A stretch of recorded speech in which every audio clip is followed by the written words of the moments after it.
Today I'm going to give you 3 things I wish I had have known about the FZ2500 before buying it. Let's do it.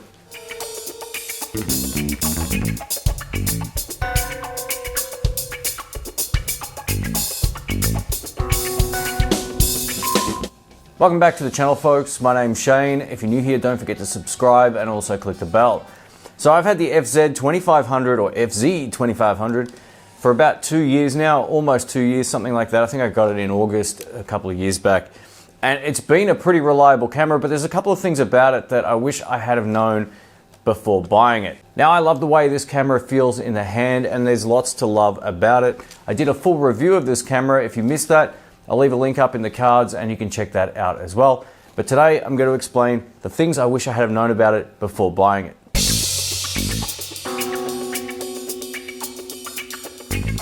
Now, it's no secret that most people who buy the FZ2500 on the most part would be people who want to shoot video with it. This does shoot 4K. My biggest criticism of this camera is the in-body stabilization or image stabilization, the IBIS that's built in. Now, one of the things that's great about it is 1080p mode. It's as good as my GH5 or G85, which I'm shooting with right now, in handheld mode, just in 1080p. Click it up to 4K and IBIS becomes next to useless. It's almost completely inactive. So what does this mean? In 4K mode, unfortunately, you're going to have a case of the jitters, where if you shoot in 1080p mode, it looks absolutely amazing. The stabilizer is close or as good as my G85.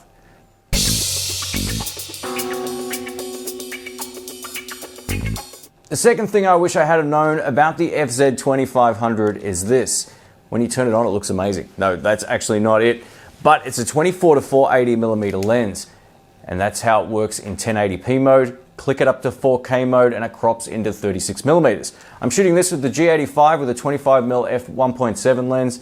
And if I was shooting with this, I'd have to have the camera further back and it'd be right in front of my heater. And I wouldn't be able to actually shoot this shot. So it kind of sucks. And for that reason, I'm giving that the number 2 spot.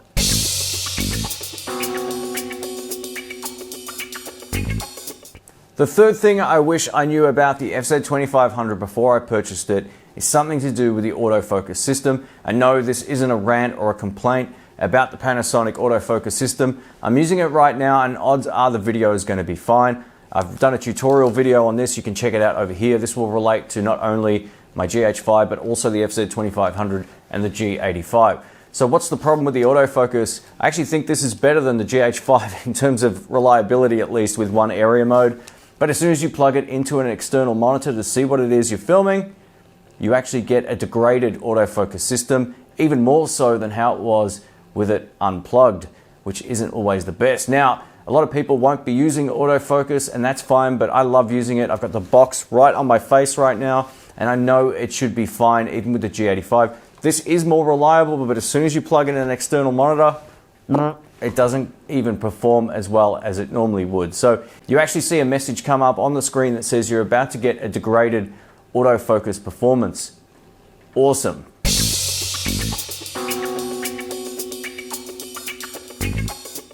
So that's 3 things I wish I had have known about the FZ2500 before purchasing it.